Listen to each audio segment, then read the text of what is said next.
Welcome to Heroes of the Cape Fear, where we put the spotlight on those individuals who are inspiring, motivating, and making a big difference in the Cape Fear community.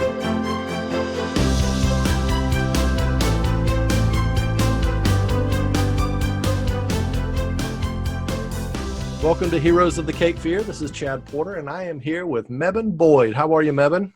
Good. Thank you, Chad, for having me. Oh, I'm so excited you took the time to sit down with me and tell me a little bit about your story and the things that you're doing.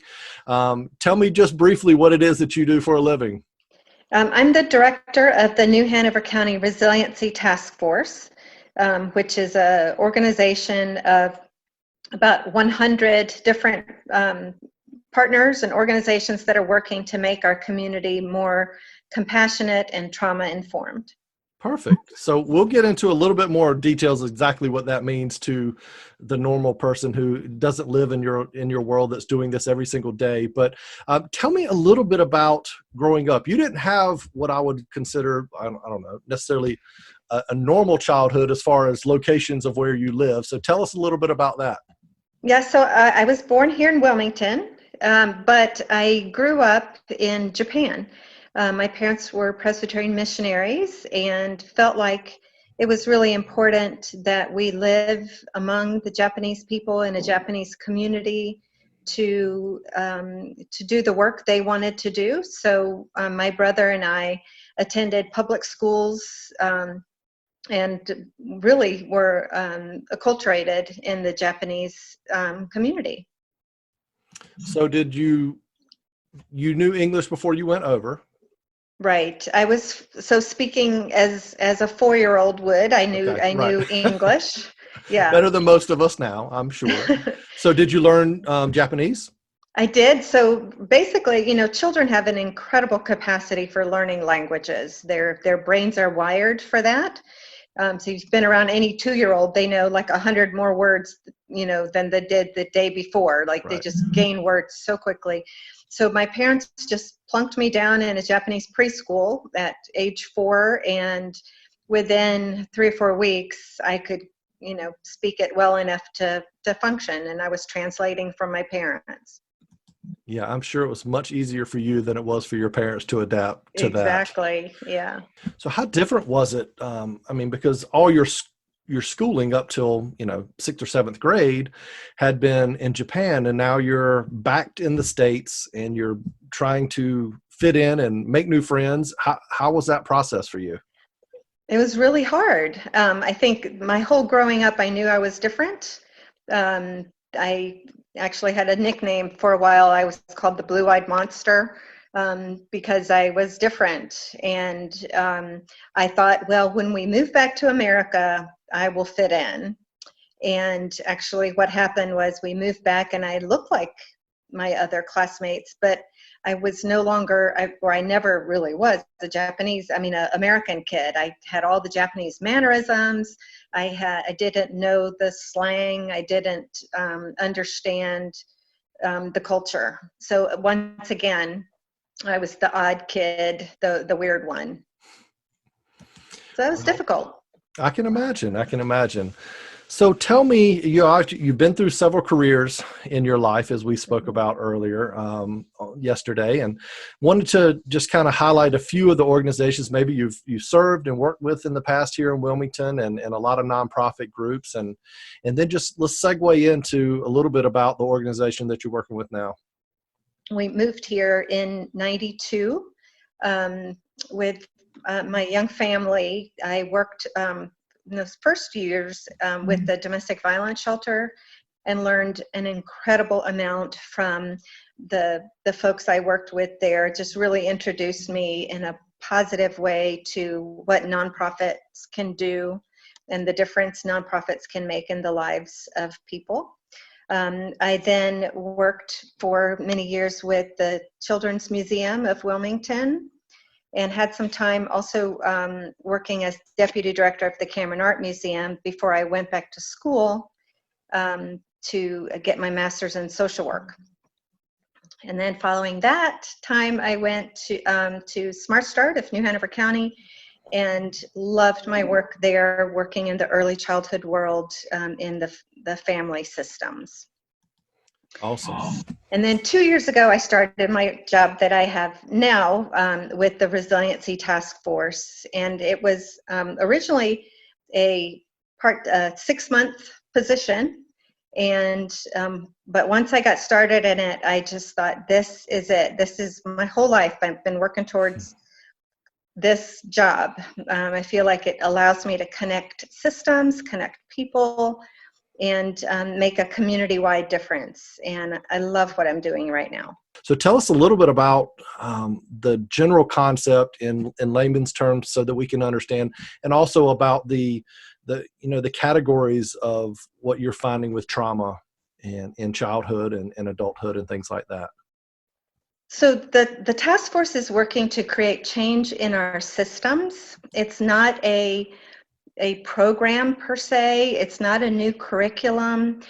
It's changing the way we're shifting the paradigm of the way we see people, so that there's often an expression that's used that we're trying to shift the way we see others. And so instead of saying, what's wrong with you, we want to say, what's happened to you?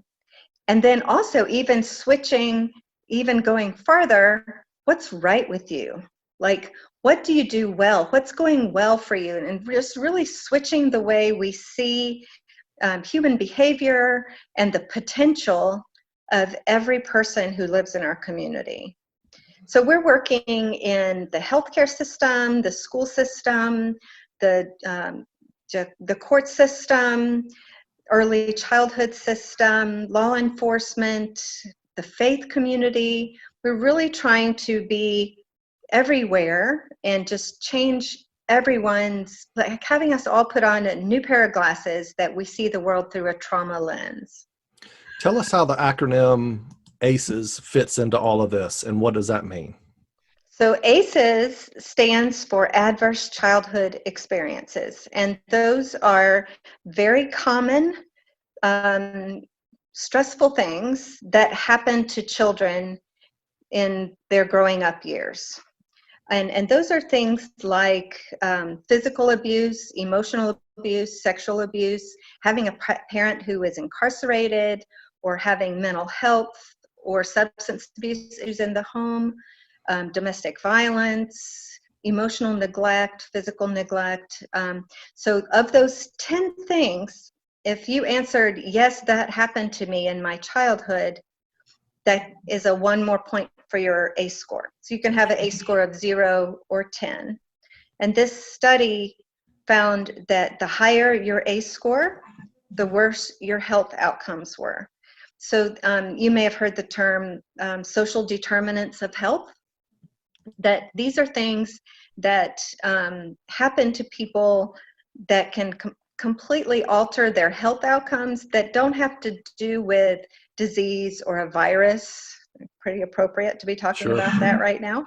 That these are things that affect the quality of life. But everybody has a story. Everybody has been through all kinds of things in their lives, which all lead them to the decisions they make. And I told you earlier, one of the quotes I love more than anything is, don't judge somebody by the decisions they make when you don't know the choices they had to choose from. How is it making a difference in our community? Yeah, so what we've concentrated on doing in this first period is educating the community about trauma, both about how common it is and how it shows up. Right? So it can look very different. We say people get bumped out high or get bumped out low. So you can become aggressive or real manic, or you can also become very quiet, withdrawn, depressed. So it can show up in different ways in children and in adults.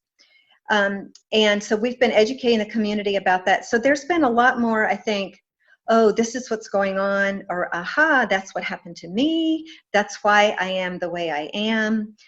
And just across all the systems, whether it's 911 or DSS, the health department, there's been a huge shift of what I'm hearing in the way people are looking after their coworkers. So that's been a really great thing to hear about.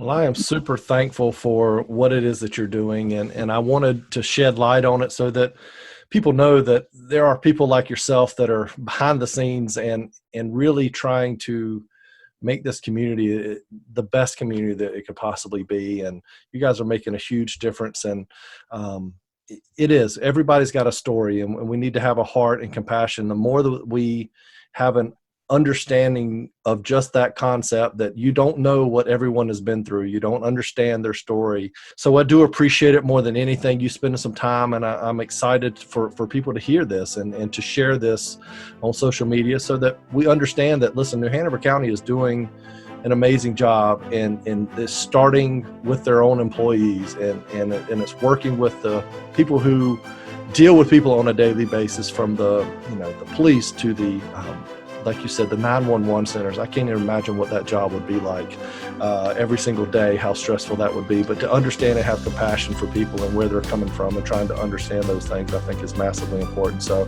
I'm going to give you the last word. Tell us what this community can do to help support you, and what you would like from us, and we'll be happy where we can go for information, things like that, so we can start to share it. Yeah, I just want to conclude by saying this is a really great community. We have our challenges. We have history that where we've had a lot of unkind things that have been done, to put it mildly. But I think that there are a lot of people right now who've rolled up their sleeves to say, hey, let's change the way we do things. And I'm really grateful to be working among a lot of those folks. So the best thing people can do is to learn more. And I like to direct people to our website, which is nhcbouncesback.org. And you can learn more about some movies that you can watch about at the ACEs study. You can learn more about trainings that you can do, and just encourage people just to learn more. We can always grow that way. Absolutely. Well, thank you, Mebane, and I do appreciate it. You're taking your time, and keep up the good work, and proud to be a member of this community, and knowing that you guys are helping to serve us in ways that we don't even know that it's happening right now. So thanks for everything you guys are doing. Yeah, thanks for getting the word out, Chad. You got it. I will talk to you soon. Thanks, Mebane. Okay. Bye-bye. All right, bye.